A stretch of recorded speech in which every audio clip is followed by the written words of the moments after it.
En este día vamos a hablar sobre asistencia a la comunidad y vamos a ver cómo en realidad todo lo que hemos estudiado hasta este momento lleva como consecuencia natural a esto. Digo consecuencia natural en aquellos que han permitido al Señor que obre en sus corazones, porque como ya nos lo decía nuestro pastor, al identificarse con Él, al amarlo a Él, lo que surge en el corazón va a ser amor también hacia los demás. Así que vamos a orar y vamos a pedir al Señor que nos ayude para el estudio de hoy.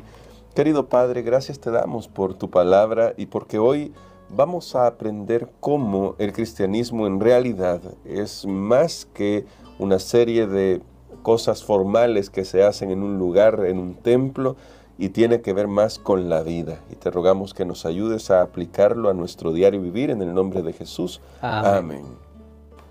Para este día, pastor, me llama mucho la atención que nuestra lección comienza diciéndonos textualmente que la iglesia cristiana crecía no solo por lo que predicaba, sino porque vivía lo que predicaba.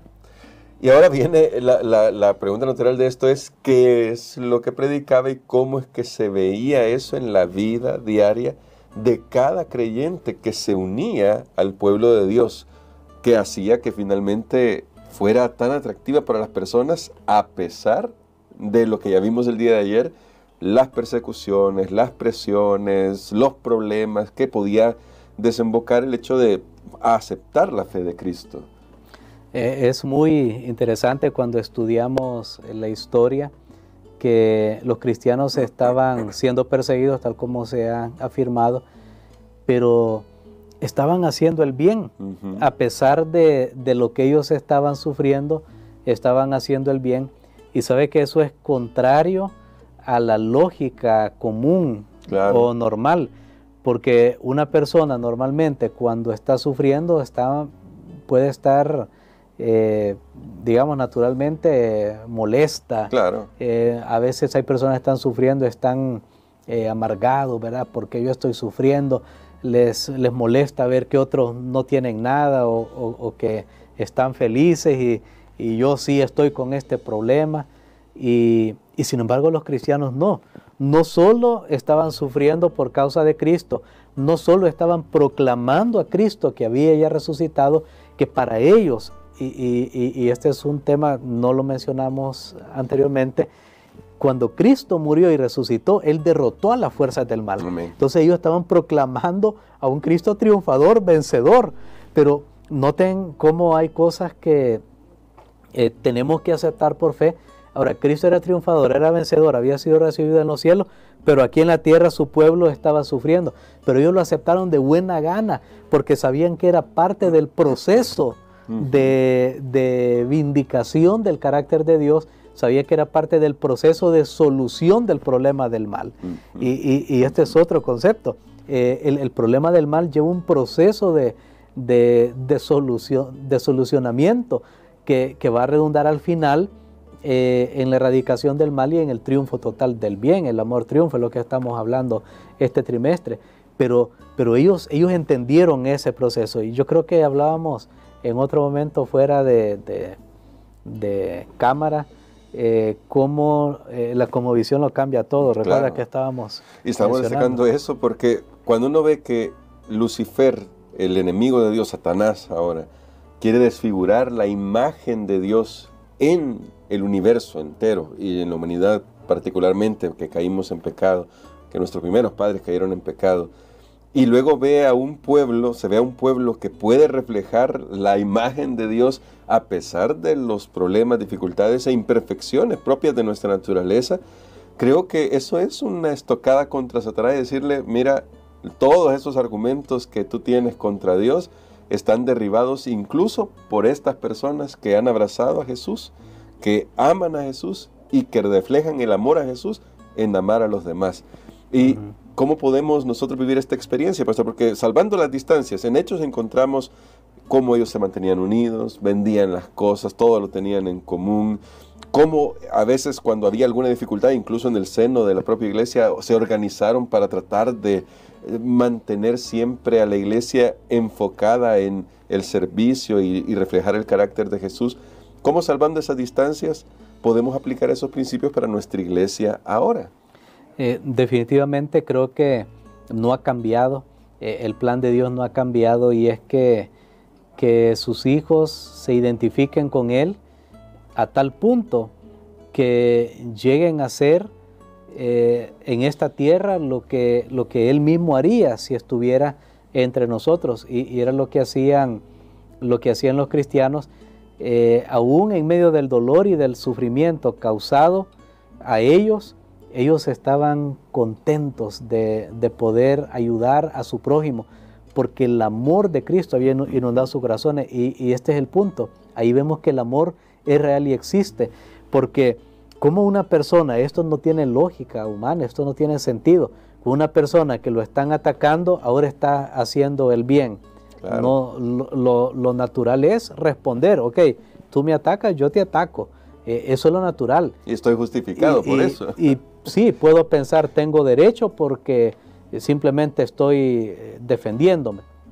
Pero no, ellos eran atacados, pero entonces ellos daban, ellos compartían, ellos reflejaban a Jesús. Por ejemplo, cuando a Jesús lo fueron a buscar la turba allá al huerto y para apresarlo, para enjuiciarlo. Y a eso fueron. Nada que a invitarlo a una comida, no, fueron a apresarlo. Y ahí Pedro saca una espada y lo que sea, corta la oreja del siervo del sumo sacerdote. ¿Y qué hace Jesús? Él viene y restaura esa oreja. Está siendo, en ese momento él está siendo perseguido. ¿Y cómo responde? Con actos de bondad. Eso era lo mismo que estaba haciendo la iglesia cristiana primitiva. Eso es el amor de Dios en medio del conflicto en el universo. Cuando Satanás atacó y dijo que Dios era egoísta y comenzó a atacar a su pueblo en esta tierra y a su siervo, ¿qué hace Dios? Dios viene y sirve a su pueblo, enviando a su Hijo, enviando a Jesús a esta tierra a nacer y dando finalmente esperanza a los seres humanos. En otras palabras, hay una experiencia en la Biblia, en el Antiguo Testamento, cuando Moisés golpeó la roca. No tenía que hacerlo, pero al golpear la roca, aún así salió agua. Eso pasó en la vida de Jesús. Lo mataron, bueno, lo matamos, lo crucificamos, pero ¿qué sale? Vida para nosotros. Eso es lo que debería caracterizar al cristianismo. Nos atacan, nos molestan, pero nosotros respondemos ¿cómo? Respondemos con actos de amor, de bondad, de misericordia. No para ganar puntos, no, sino porque es el amor de Dios que ha sido derramado en nuestros corazones. Entonces, pastor, eso pone una responsabilidad, lo voy a decir de esa manera, sobre el pueblo de Dios, de alguna manera, en el sentido de que, hablando del tema de la elección, amor o egoísmo, esa es la cuestión. ¿Cómo reflejar el carácter de Dios ahora en nuestros actos en la iglesia, en cómo nos relacionamos con nuestros hermanos, cómo nos relacionamos con la comunidad? Contesta finalmente los argumentos de Satanás de que Dios es amor y que sus hijos pueden seguir ese mismo camino. Es correcto, y no solamente hace eso, sino que además son la respuesta de Dios al problema del sufrimiento. Sí, son parte de la respuesta de Dios al problema del sufrimiento. ¿Por qué? Porque ahora ya no vamos a solo preguntar, bueno, ¿y por qué Dios no hace algo? No, sino ¿qué puedo hacer yo para ayudar a esta persona en este conflicto entre el bien y el mal, que está pasando por este sufrimiento?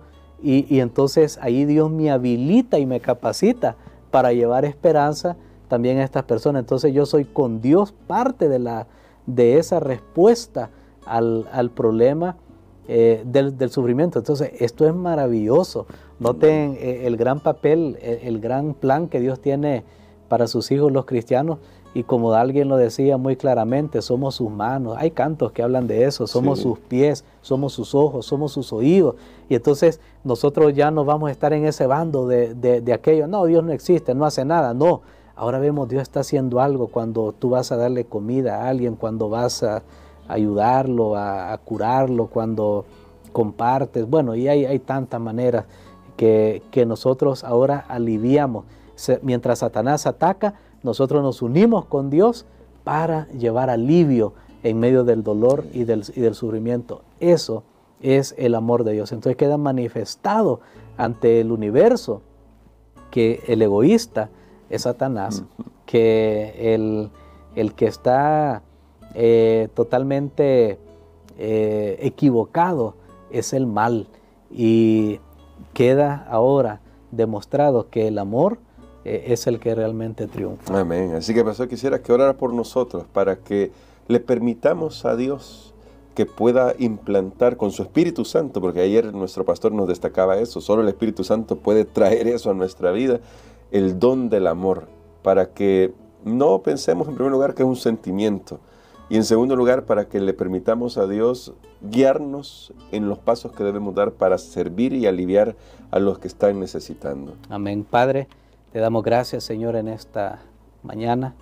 Gracias porque tú nos das estas lecciones maravillosas para que podamos aún más conocerte, escalar peldaños de santidad, para poder entender mejor todo lo que sucede a nuestro alrededor.